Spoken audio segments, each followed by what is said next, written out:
Hi, welcome. My name is Mia Bays and I run Bird's Eye View, and we are a 17-year young mission to bring ever greater audiences to films by women in the UK. The name of our mission is Reclaim the Frame. So it's about centering films that are written by women, directed by women, or based on a story or book by a woman. This is a very special collaboration between ourselves and Native Spirit Festival. This is our second collaboration with Native Spirit, and they're the people who actually introduced us to this stupendous and really important, vital film, In My Blood It Runs, which is not just a film, but a campaign for change. And that's also what we see ourselves as activists. Native Spirit Festival were established in 2007, and they celebrate Indigenous cultures with film screenings. And we look forward to more collaborations. This one unites the UK and Australia, and I would like to hand over to our special host, Professor William Lez Henry, Professor of Criminology and Sociology at University of West London, who will be introducing the panel and guiding this conversation. Thank you. Thanks very much, Mia. Greetings, everyone, and good afternoon. How are you all doing? Good, thank you.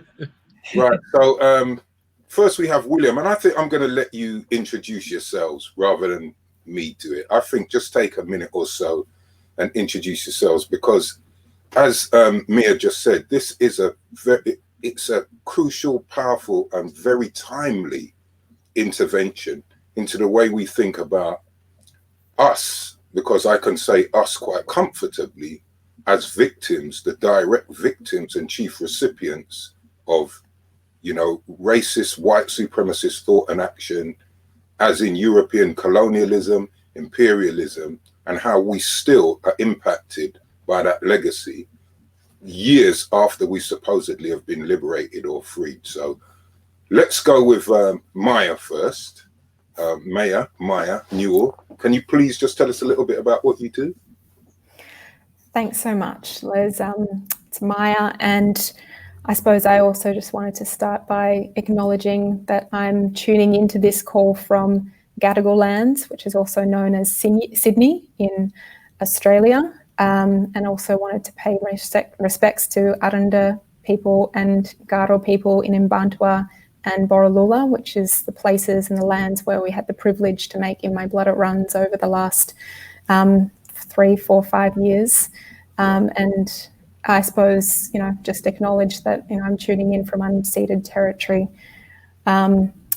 So yeah, I directed In My Blood It Runs in collaboration with all those beautiful people on screen, and with Larissa and William, who are here on the call with us today. And yeah, just very humbled to be able to have this call and to be releasing the film across the UK. Okay, we'll give thanks for that. William. Yeah, thanks, Professor. My name's William Tilmouth. I'm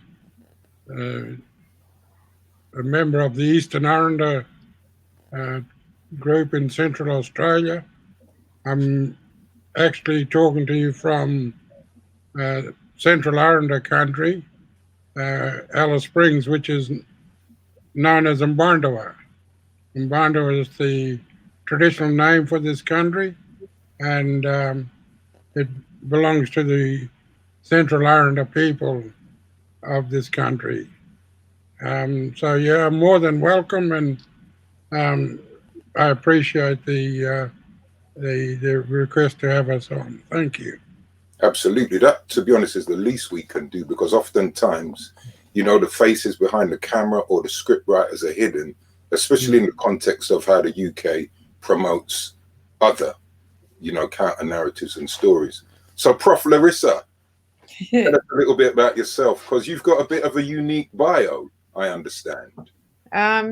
Well, I guess we're all unique, but my uniqueness is that I'm a Yuwalarai Gamilaroi woman from northwest New South Wales. That's my traditional country, and I am currently living and working on the lands of the Gadigal people of the Eora Nation. So that's in Sydney, and I'd just like to pay my respects to them for being the custodians of knowledge on this country and sharing it so generously with us. I'd also like to acknowledge Uncle William Tilmouth, who's been such a leader for us across the country, especially in the education space. I trained as a lawyer, and then I've gone back to get my master's and doctorate, and I'm a distinguished professor at UTS, but I also am very engaged with the practice of storytelling, which is a tradition in our own country, in our own laws, that we do tell stories as a way of keeping our connection to culture and country. And through that, I've also become a writer and a filmmaker. And I was very honoured to support Maya, who's the director of the film, and help with the producing of the film to bring the story to life. And very honoured to be working with Uncle William, who has been a leader in the education space. Yeah. You're also the first First Nation, I will call you, person to graduate from where? I was the first Aboriginal Australian to graduate from Harvard Law School. Wow. Yeah. See, that in and of itself is, and for me, it's in and of itself is commendable, because I know it was bad enough myself going through my doctorate as the only Black PhD student in one of the most Black, densely populated areas of London. So I can just imagine what you went through, you know, in Harvard. But what I really want to open up this conversation about, and you've kind of alluded to it already, all three of you, and this is, you know, how do you see the impacts of your campaigns? Because really, this is not a film for me. And as I said, I watched it the other night. And for me, it's far more than a film. It's counter narratives, it's personal narratives, that aspect of the oral histories that you mentioned that are so crucial to many of us as Indigenous peoples on this planet.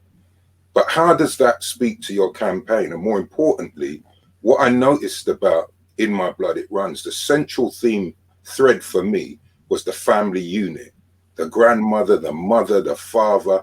And what I really liked about that was it wasn't this agonistic tension. It was, well, this is life.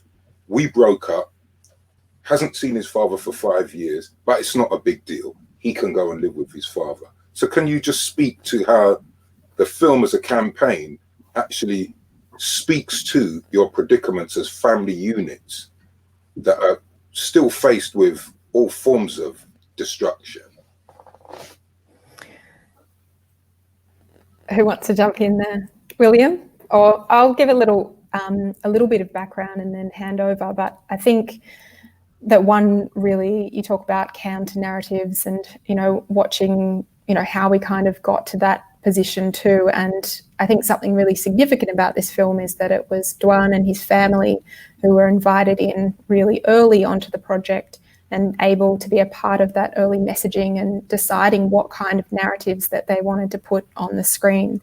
And in some of those early conversations, some of the questions were, you know, what is missing in the mainstream media? What are the stories that are not told? You know, what would you like to put on screen?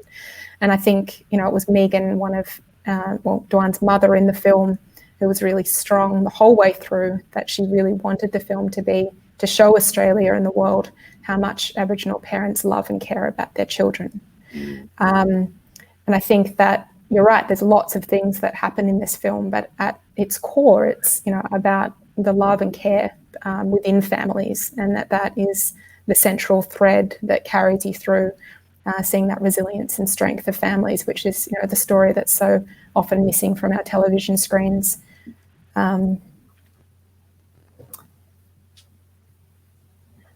Yeah.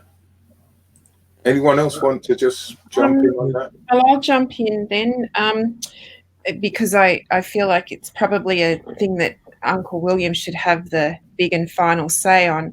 So I'll just add to what Maya said. I think what's important about the film is that we hear a voice and see a perspective, that of a young boy, that we don't often see. And in hearing Dwan's voice and having him I mean, one of the things I love about the platform of film for my people is that it allows us to give space to voices that aren't otherwise heard, and his is one of those. And you see him living with these threats that are threads of continual colonisation, the over-policing, the punitive welfare, that if he doesn't go to school, his welfare payments get cut, and the failure of the school system, which William can talk to much more eloquently than I can. There are a raft of policies that he lives with, and we see them through his eyes. The other aspect of ongoing colonisation that he lives under the shadow of is that in Australia now, the rates of removal of Aboriginal children from their families is at an increasing rate. What I think is important about the film is it shows how much love families have for their kids. And what is important about that is that in Australia, there is still a government-run narrative that we don't care about our children. Absolutely. That actually the idea that there are loving parents, particularly loving fathers, is a subversive one. But what I see in the film is the love I see in all of the Aboriginal families that I know, and all of the Aboriginal men I know, my fathers, my brothers, my uncles, my elders. It's not subversive to me, but it's subversive to the rest of Australia because it runs counter to that. And that's why it's important to see that through Dewan's eyes. Yeah. Oh, so eloquently put. And before you come in, William, again, these were the parallels with our own experiences as, you know, so-called black communities in the UK.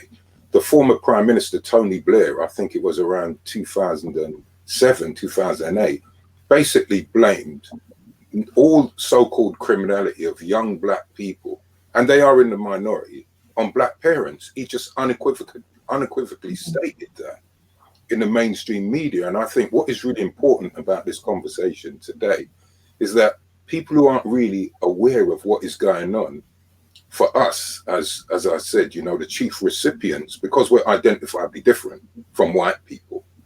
So we are the recipients of this ongoing, incessant dehumanization wherever we are on the planet. So, William.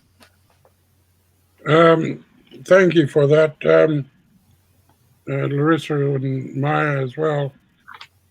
The whole film itself, and as many times as you watch it, it will reveal another facet, another face of the struggles of Aboriginal people. You can see from the outset the division between, and closely identified by Dewan himself, of the haves and the have-nots. Standing on that hill, he could see the development on one side and the total lack of development on the other side, just a hill away. And there's right through the film, you can see this hidden threat that's always around the corner. Not unbeknown to our people, we know it's there. And that's one of the reasons why Mum and Grandma went out every night looking for him to bring him home, to make him safe, knowing damn well that this threat was there all the time. And this threat was after hours. It was also there during school hours. It was also there in the morning. You ready for school? Come on, a bus pulls up, and it's just a continuous, lifelong pressure that people feel in a town that's very youth unfriendly. It's more commercial. It's worried about tourism. And at the end of the day, it's the same thing. Get the kids off the street.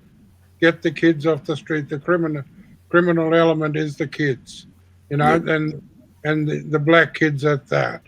And it's the same the world across. It's never ending. It's based on racism. It's based on out of sight, out of mind. Let's get them out of the way, and ultimately you end up in the prison system because of it. And our jails are full.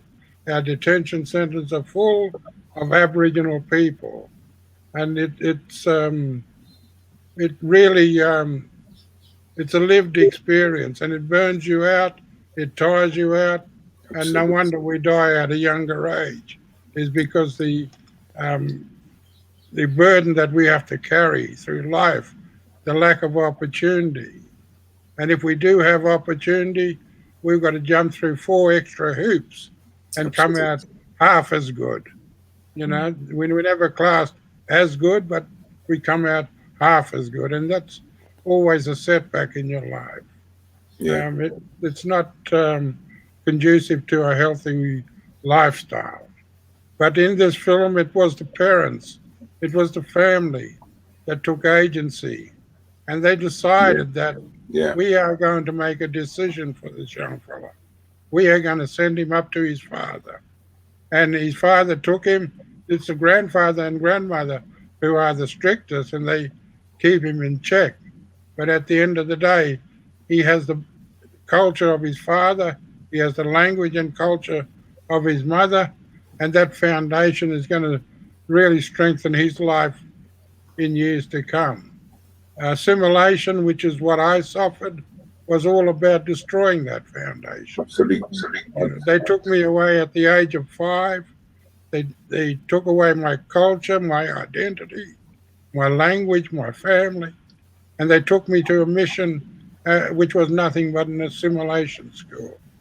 And there I had to live for the next 10 years in order to be educated in the Western way of thinking. You know, we need both, but we also need to retain what we had for 65,000 years. It's that culture, that memory, that stuff that's in your blood. Yeah. We need to retain that. Yeah, you know, it's, again, the thing for me, you know, why everything that you've said, it just impacts me on that. I don't want to get too emotional. No, I will get emotional.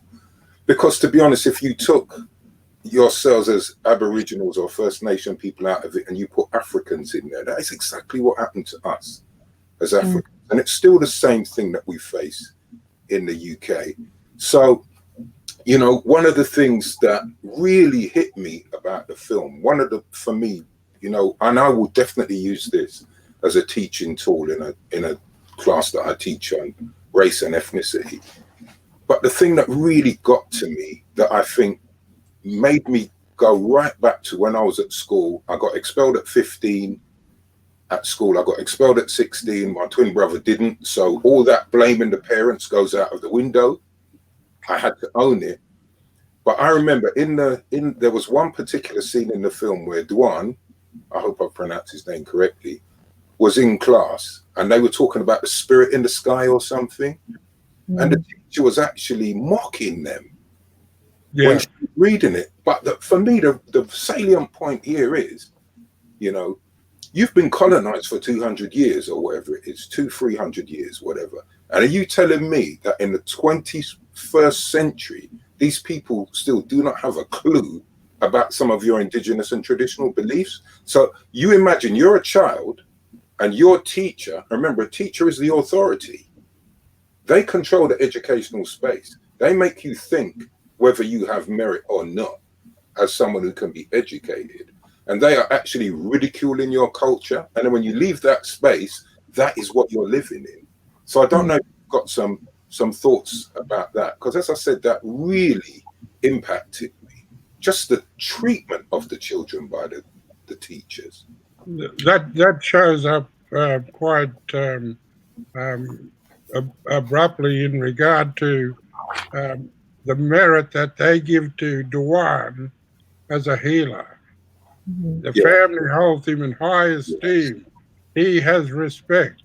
He has, as a child, he is put up on a pedestal as being this healer for this ability to heal, totally unrecognized by the Western culture, who thinks he's just a dumbass that can't read and write. Yeah. They take away the dignity that the family has imposed on him in regards to his ability to be a healer. And that's just a contrast to what you were saying. that they will demean you to the extent that you become a nobody. Whereas on the other side, the family has propped you up and, hey, mum's sick, she's got a sore leg, or, you know, you need to do something here. There's a total contrast there. And as I say, this film is made up of a lot of those facets that you watch it as a film, you miss it. But if you watch it and you look at it in its entirety, you'll start seeing those dimensions appear. And you'll say, wow, you know, that's the reality. And I think... So before you come in, for me, what I thought was really crucial about that as well, you know, what William has just mentioned was you've got that juxtaposition between this is what he's being forced to learn in school, but this is, you know, in anthropology, we call it reputational respectability. Is reputational respectability comes from indigenous ways of seeing the world. Yes. So, sorry, Maya. I was just going to add to that and say that, you know, it's well seen and acknowledged. And I think early on in the process of making the film, it was MK, one of the advisors on the film, who sort of articulated this very clearly when she said, you know, they're always telling us to make our children ready for school, but when are they going to make schools ready for our children? And I think that really hit home because it makes a lot of sense. You know, these children enter the school gates and have to leave their identity at the door, and Western children get to walk in the school and be, you know, have their world reflected back at them and be valued and read books that they understand and worldview that they understand, and that's not something that we afford to First Nations children across Australia. And I suppose another thing, just to the filming of some of those scenes in the schools, it was really hard to go into schools in some ways. And, you know, these are some of the best schools in Alice Springs, with teachers that have, you know, dedicated their lives to supporting and backing First Nations children and cultures. And you have to see that these are the scenes that, you know, teachers in schools were happy to be filmed throughout, you know, in the making of the film. I think there's a history book about at the beginning of the film that's actually printed in it's actually printed in 1951 and still being taught with the same sort of worldview of history back then, which unfortunately is something that is commonplace. And when we were deciding whether to include some of these scenes in the film or not, you know, like always, we went back to families. We sat with, you know, with William, with some of, you know, the other advisors, and said, you know, what should we do? Because these scenes are really problematic in lots of subtle ways, subtle and unsubtle. And it was, everyone decided that they wanted these scenes in the film because they felt they represented the majority. There was many people who watched these scenes and said, that was me in school, or, you know, that's how I felt when I was in the classroom. And I think teachers all over the country and, you know, all over the world have been able to watch these scenes and begin to understand the difference between intent and impact. And that is because you get to sit for the first time in the seat of, you know, Duan and see these school scenes from his perspective. And that makes all the difference. Can I just add one thing to this too? It's obviously the power of the documentary as opposed to the drama.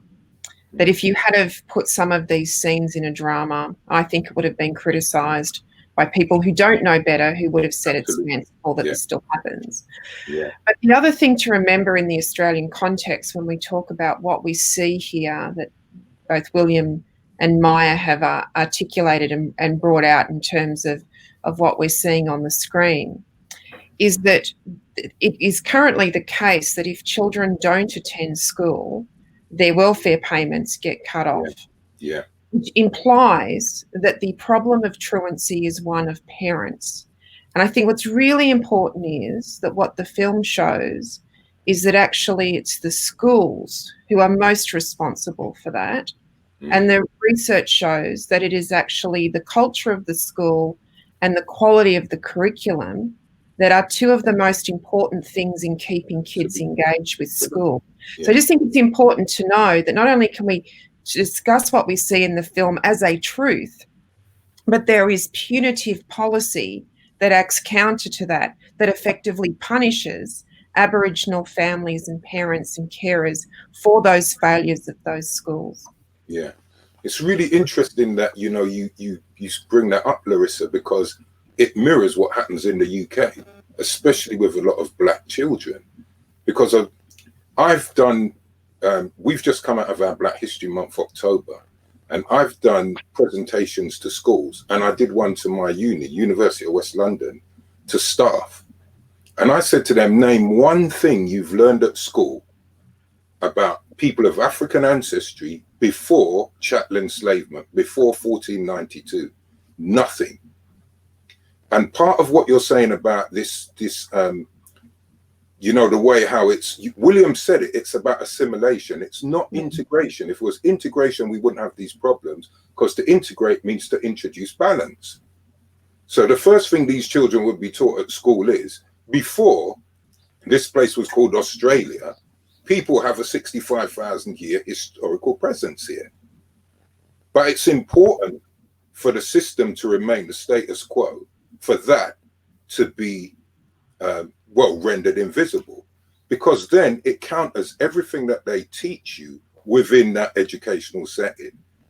And that's why when you say it's punitive, it's supposed to be punitive, because what they want you to do is not what Dwan's grandmother was doing, where at one point he said to her, can you say that again in English? And she just gave him the look. Because what she realizes is, if he doesn't have that balance, he will be totally lost. A bit like what William said about, you know, the way he was taken away at 5 and assimilated. And I think this is really a crucial aspect of this argument, and it is about the deliberate, ongoing and willful erasure of the histories of the indigenous peoples to those places that were colonized.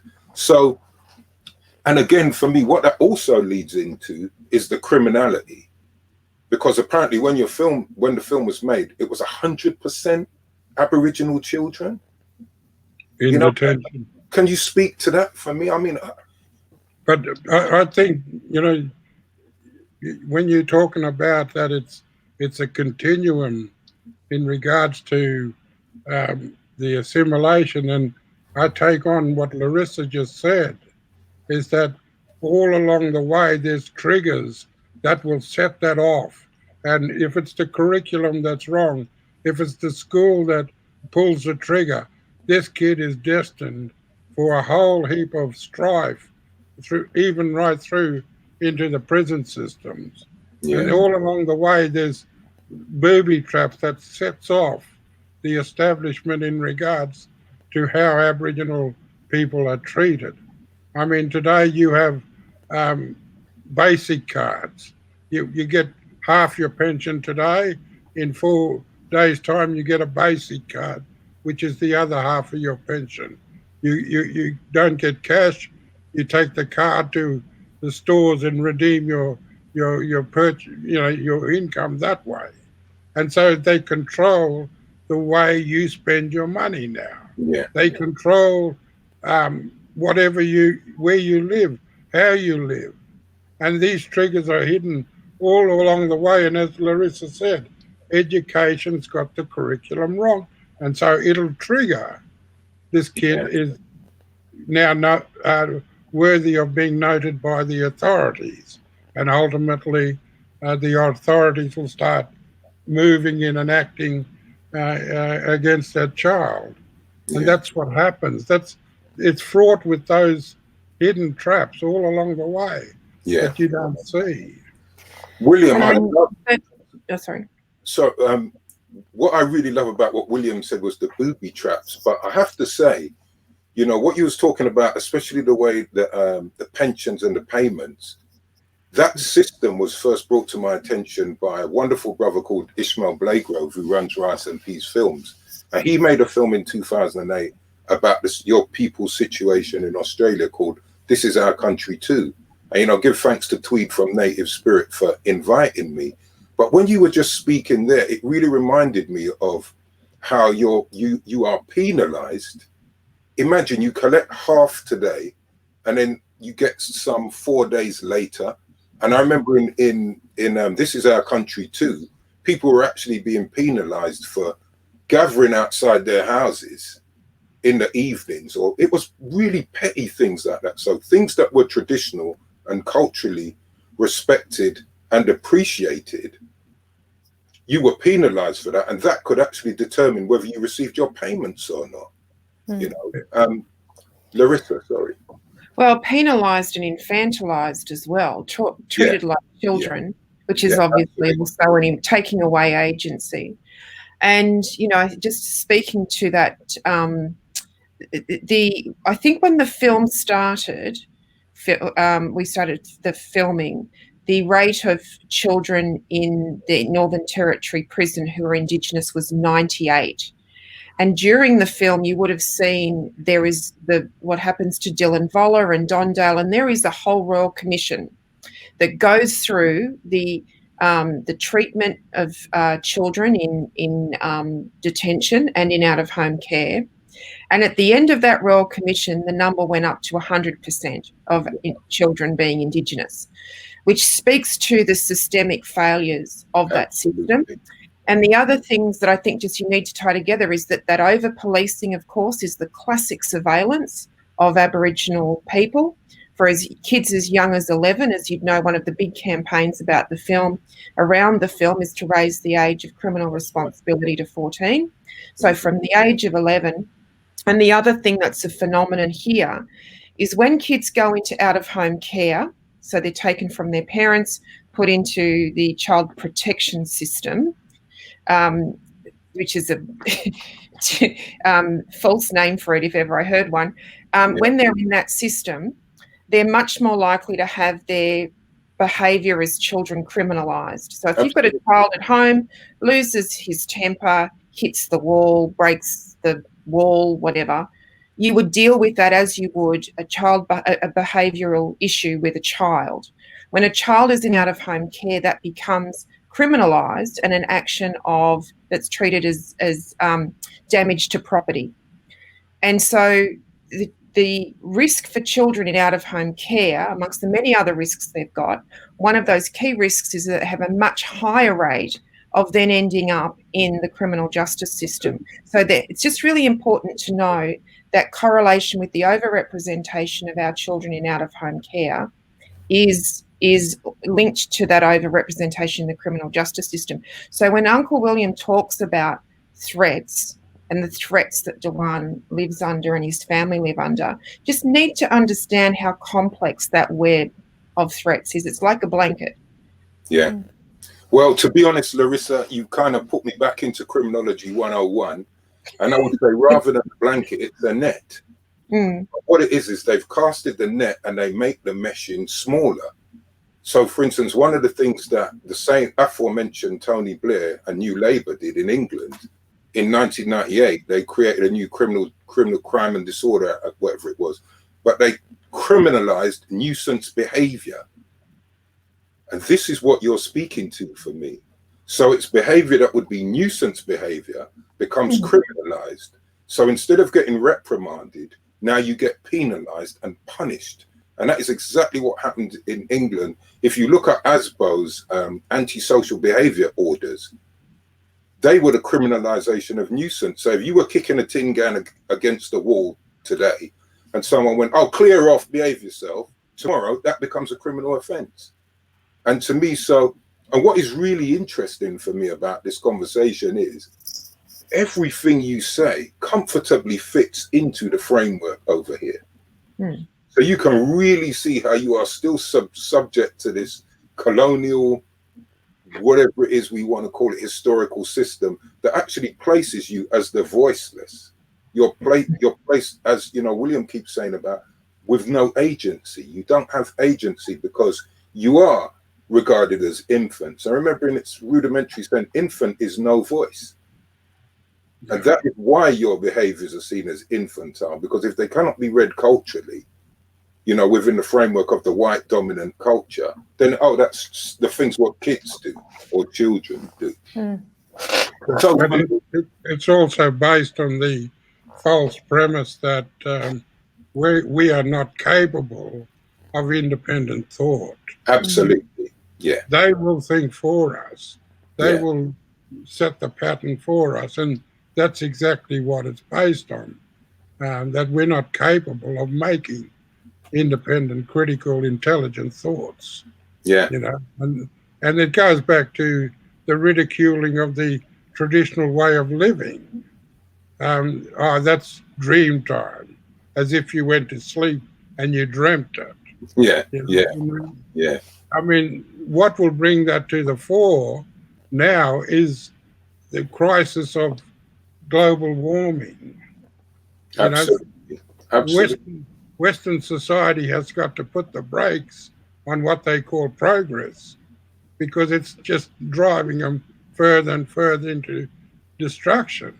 Yeah. The Aboriginal people lived in this country, and can you imagine an ancient, harsh, old country like this for 60-odd thousand years? Yeah. You have to live with nature. You have to live with what you've got. You've got to observe what goes on around you every day. Yeah. And that's how they became so skilled at picking the seasons, the times.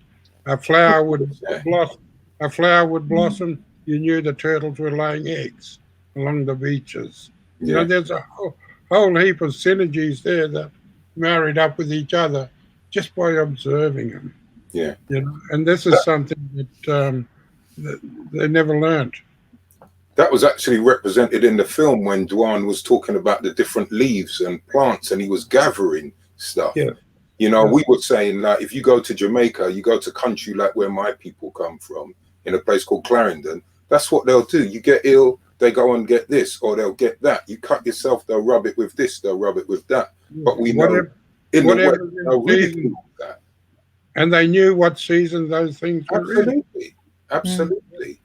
So to me, you know, it's, as I said, there are just, this is such a significant, you know, intervention for all of us who are the recipients of this colonialist, racist, imperialist history that is still present.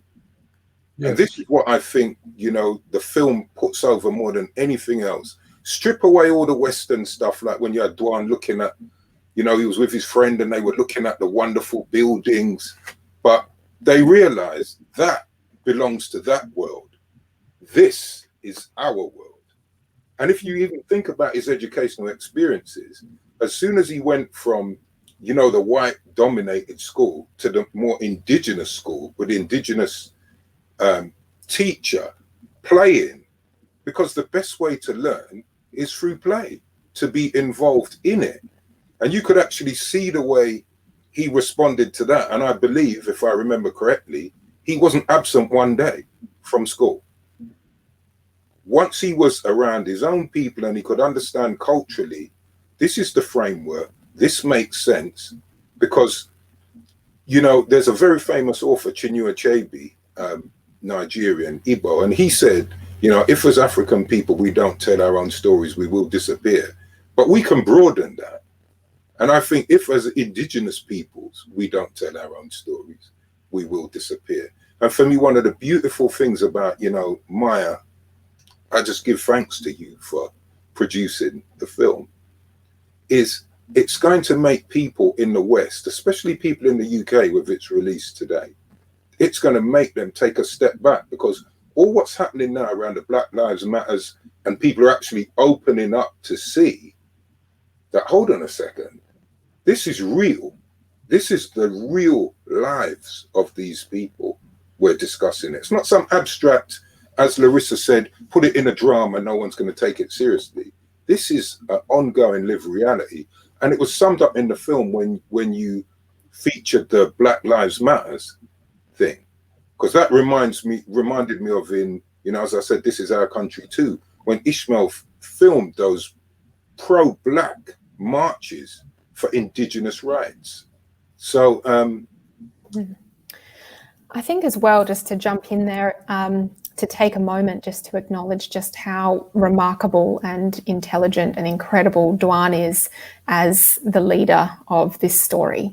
Yeah. And we've spoken, today about a lot of the really, incredibly complicated and complex issues that the film, navigates and presents. But I really think that it's Dwan as the teller that gives our audiences the opportunity to really hear and listen and sit. And, I think that he has, when we've met him, and I've known him, for a very long time, since he was a small child, and he's had this beautiful poeticism in the way that he articulates the world. But I also think, many children have that, have that ability to understand right from wrong and have a really strong sense of morality. But for Dwan, he speaks like an old wise man, in some ways. He has this voice that sort of just hits your soul. And how better to have a, small child hold, white Australia's hand and lead them through this, whole world and understandings and worldview, and try and help them to understand where we need to be moving to as a country, but also as a globe, in terms of what William was talking about. I think we have so much to learn from Dwan. So, yeah, just putting that up for him. 100%, because at the end of the day, it is that whole thing about where people confuse wisdom with age. They're not the same. They're not, mutually inclusive at all. And again, the way how you frame the film, and it centers on his voice and his experience. But as I said, I love the relationship with especially the bits of his grandmother. So he's at school. She knows they're going to get punished. She knows it's going to be this, but she still cuddles him up. It's that love. It's wonderful to see that represented, because we don't often see that. Can I just add in there that I've heard Maya talk like that before, and she totally underplays her ability as a filmmaker. She totally disregards her ability to allow people to have agency. Yeah. If you look at the first scene, where Dwan is actually doing the filming himself of his mother. Yeah, yeah. That's because Maya had taught him how to do it and allowed him to do it. And the question that came out, who do you love? How many kids you got? Yeah. Who don't you love? Yeah. That was a very strong moment. And I think Maya allowed them to develop in the way that they took control of the narrative. They took control of the film.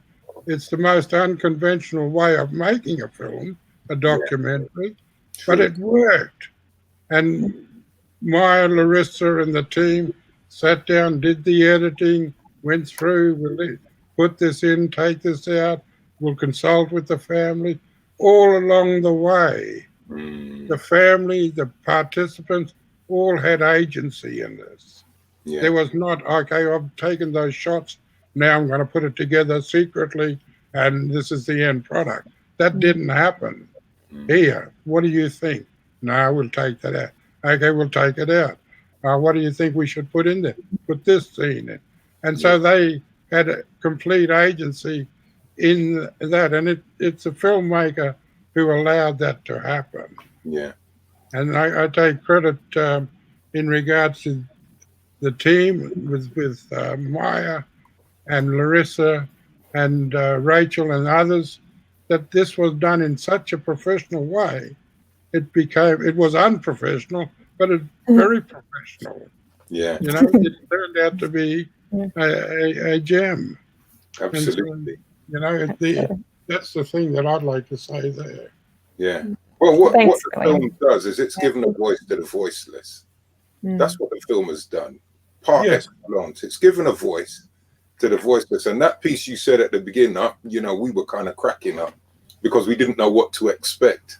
But and you know, before I bring Larissa in, but one of the things what I must say that I really loved is the balance you got, because although it's really depressing to know that, you know, our brothers and sisters are faced with this in the 21st century, but I think because of this kind of, you know, I'm not a film critic or whatever, but there's kind of like a warmth that just, you know, there's so much love, respect and warmth in there that although you feel like, you know, this is too much, it just brings you along that journey. And I think that was really encapsulated in the bit where Dwan's father, and I must say, I wish I was in Australia driving at like 10 or 11 or whatever it is. And his father allowed him to drive, because what I really liked about that conversation is, can I drive? Well, blah, blah, blah, have you, whatever. And they negotiated that. And then he allowed him to do it. You know, it's such a wonderful insight into, you know, for me, my brothers and sisters on that side of the world. Larissa. Yeah, well, I guess what I'd say is that I think we're at a one of the things that I think the Black Lives Matter moment has highlighted here is that there has been ongoing advocacy, protest, attempts to raise awareness around these issues that repeat and repeat and repeat. Yeah. And what I think has been striking is that there's a saying in our culture that the elders say, wisdom doesn't come from speaking, it comes from listening. Absolutely. And I feel like these stories like Dwan's are the most powerful way to shift the conversation for real change. Yeah. And I feel like the thing that's happened through how the world's been affected by COVID is that it's heightened the fractures and the bridges between us that had been papered over before. And we have a moment now where that's all in stark relief. And I think that's why we've seen more people respond to these issues than have in the past. And I guess I take a lot of heart that if we can give voice and agency back to people like Dwan, it is our best chance for change, because as Uncle William says really importantly, there has been a slight shift in Australia in recent years, and particularly over the last summer, which is hard to even remember now with all that we've been through in 2020 with the pandemic, where we had apocalyptic fires throughout the country. And suddenly, as a matter of almost literally life and death, the Australian community more broadly has started to wonder what it was that our people did that allowed us to live on this country for over 65,000 years. Absolutely. Sustainably living on this through enormous climate shifts, not man-made climate change, but climate shifts that were fundamental. Our ancestors navigated them all with the knowledge that we still hold today. So when Uncle William talks about the fact that climate change is the thing that should bring people back to Indigenous knowledges and have that respect for what is still held by our elders and passed down to young people like Dwan, is really something that's critical now. And you know, I think we're at a point where we've had the convergence of a number of crises, unprecedented in our lifetimes, that hopefully could be that cataclysmic shift when we've seen no shifts before, just the ongoing trundle of colonization in different forms. Yeah. I know that sounds bleak at the end, but I'm actually quite hopeful. Well, it's depicted in the film where he's running along lighting fires. Now, you may have heard of fire stick farming, where the land is cleared, the grass is rejuvenated green, and animals come back. That's fire stick farming for you. And that happens a lot in the top end especially, but it doesn't happen in the densely populated areas of the southern part of Australia, and that's where you get your massive bushfires. Wow. Up the top end, they will burn it off in the cool months, and it'll get rid of the debris, it'll get rid of everything, and it'll regenerate growth, which brings the animals back. And that's the logic. In anthropology, they call it swidden agriculture. And where did they get it from? The indigenous peoples who the anthropologists left the West to go and study. Yes. And that's exactly what they were doing, because it is that. And it is, you know, that's why I'm saying one of the things I said at the outset is this film has come at a critical moment, because it's going to really make people think what the price is of colonialism. What is the real contemporary price of imperialism? You know, if you think about Mary Shelley's Frankenstein, this is the Frankensteinian moment. The Europeans have created a monster that they cannot control. Remember, it was about going against nature, going against the natural. And that is exactly what this film for me speaks to on so many levels. And, you know, Uncle William, I will call you, said it. You have to watch this film again and again and again, because I know I'm going to be watching it again. And I will watch it with my students next semester, because it encapsulates more or less everything we really need to know about the situation we are in globally. Take it out of Australia, take it out of the indigenous peoples there. This speaks to the biggest concerns we've got in the 21st centuries as members of the human family. How are we going to let these white racist, white supremacist thought and action people realize that you need to change? Otherwise, there will be no planet for any of us. Exactly. So it transcends just, is it about educational exclusion or inclusion? Is it just about incarceration rates? It's more profound than that. These are the things that you need to know that you've turned your back on from your Enlightenment days. That's Professor, before you go, you've got 5 minutes, I think. Okay. I'm also the chairman of Children's Ground, which is also an organisation closely associated with the family who are in this film, as alongside another organisation called Akiliara, which is into traditional medicines. We are pushing for systems change in the education system. If you Google it, we have a Maya, you want to try? I'm getting twisted up. We'll send it through. It's late in the night for you all, so you know we really give thanks and appreciate your time. Yeah, I think significantly, it's you know, just it's nice to mention that, as you said at the beginning of this film, that it's not just a film. It actually is a campaign for change. And Duan's own family are leading their own change. They're not waiting for government, and they're making their own education systems. And one of those organisations is Children's Ground, which William mentioned, which will pop in the chat when this is released, as it's released. And they are driving a 25-year journey. So they actually work alongside each child, and the organisation grows as those children grow to support them and their whole families through a 25-year journey until they're adults. So it's looking holistically at the whole child, the whole community, and backing everyone the whole way through in First Nations-led approach and education. So it's pretty incredible. And we've worked alongside Children's Ground to make this film as well.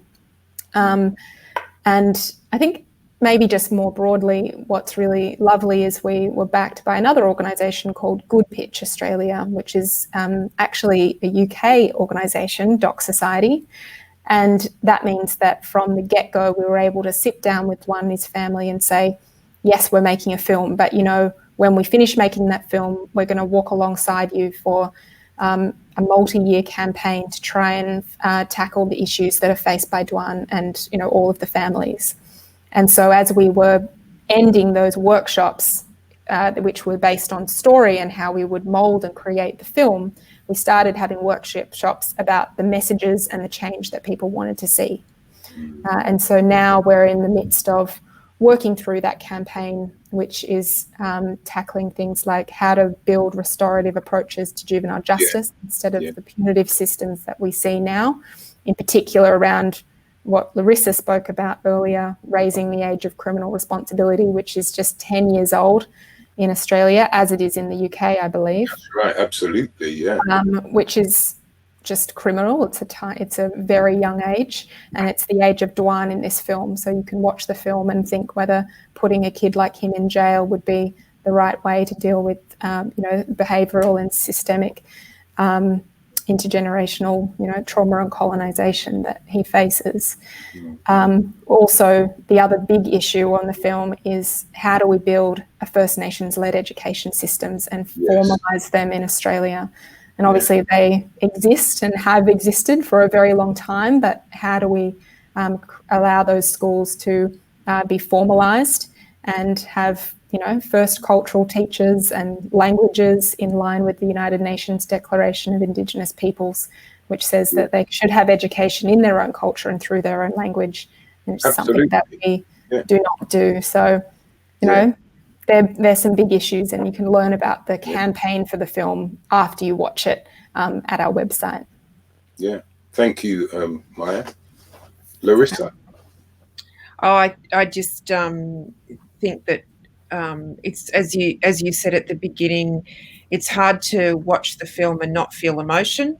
And I guess what we hope is that people will translate that emotion into action. Absolutely. And I think one of the things we've been very careful about is to give people concrete actions about things they can do. So really encourage people who have been moved, who do feel sad, who do feel angry, who do want to know more, to follow up on the website and join one of our campaigns and translate that anger into action. Absolutely. Well, that's why, again, one of the things I take my hat off to you all, this is about symbolic and systemic change. This isn't performative activism. This is about systemic and structural changes, and people can see them, that they can see the template for that when they watch the film, because you see what happens to Dwan and you can see the fixes. And one of the things that Maya just said is indigenously you already have that. And it's really interesting because in the UK we have black supplementary schools that have been running since the late 1950s. And I'm always in these conversations with people about, how can we decolonize the curriculum? I say, just visit some Saturday schools and incorporate that into the national curriculum, where you're supposed to teach the mores, cultural traditions that represent the people who are being taught in the classroom. They only have to follow their own curricula and we would be fine. So, I truly give thanks. I think we're almost out of time. So do people want to just take a quick minute to leave our people with give them a takeaway? Just from me, welcome your views. I would love you to come out to Australia and visit. But to all of you, the power to you. Thank you. I definitely will be. Thank you. Definitely will be. I should have been there before. I didn't go. And in fact, I could have been there last month for a panel called the Epic Panel, which we did online, which actually was going to take place in Australia this year. And I would have gone if not for COVID. So Les, I think that's an invitation to go to Mbantua and visit Children's Ground and William. You will absolutely see me. That's guaranteed. Once this COVID thing's has gone, I'm coming. Maya? I just wanted to say a huge thank you to you. I really hope that, to Birdseye and Reclaim the Frame. I'd also just like to say that, I'm really happy that UK audiences get the opportunity to watch this film. So please, it's a family film. Sit, learn, meet Dwan, and listen with open ears. Absolutely. Thank you. As a good friend of mine, Prof. Lez Back, who was my doctoral supervisor, he wrote a wonderful book on the art of listening. He said, because people hear, but they don't listen. And Larissa?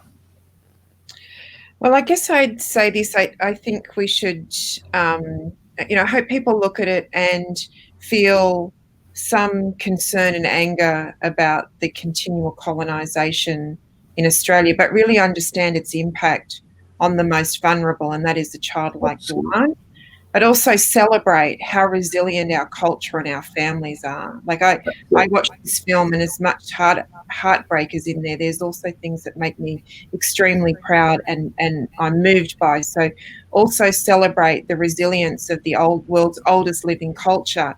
And I guess my final note would be this: I think it's impossible to watch the film and not be moved by Duan's situation and what's happening in Australia. But I would say this to an international audience: it should also be a moment to reflect on these issues on the ground and in the country that you're living, because they happen around the world, as we've said. And I think in some ways it's often easier for people to feel like they can feel more sympathy for things happening in another country because they don't have to consider their own complicity. And we need to move beyond that and just think about how we can bring our compassion and our action and our energy to the issues that are on the country that we are living in. Absolutely. Larissa. Beautifully said. Beautiful. Absolutely. You've nailed it, because it's that taken for grantedness that it doesn't happen here. It's somewhere else, it's fine. But all I really want to say is to all of you, to William, Larissa, Maya, I truly give thanks that I've been blessed with this opportunity to reason with my brothers and sisters.